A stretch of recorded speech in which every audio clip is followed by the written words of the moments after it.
say that if you have an eye problem, we would discourage just going to ask for an over-counter medication, because sometimes chemists do give steroids. And if steroids are given, they can, if they're given in, say, conjunctivitis or for self-prescription of steroids, they can lead to very serious eye infection. It can also sometimes lead to flare-up of some viral infections.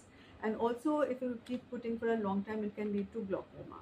So especially children with allergic eye diseases, जब doctor prescribe करता है steroids, it is for a very mild steroid for a limited time period, but अगर अपने आप को डाले continuously तो बहुत सारे बच्चे आए हैं जिनके लिए फिर पूरी ऑप्टिक नर्व डैमेज हो गई है because of steroid induced glaucoma.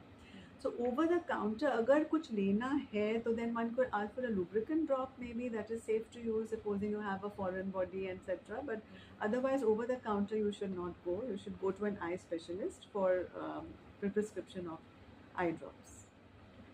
But simple lubricant eye drops is safe, you can take from. Yeah. But no brand, something.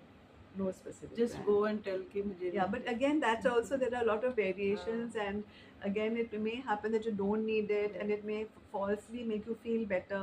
So if you have something, if you immediately need to go, you can take it, but you should very soon consult an eye specialist. And sometimes the eye specialist is asking you to continuously use the medicine for 3 months, 6 months, 12 months. So then depending upon what is the pattern that they've asked you to come back, you should clarify कि ये खत्म हो जाती है तो am I supposed to continue using it? So I would say only the lubricant drops are safe, otherwise others you have to be very careful. Even antibiotics you should not keep putting for a long time.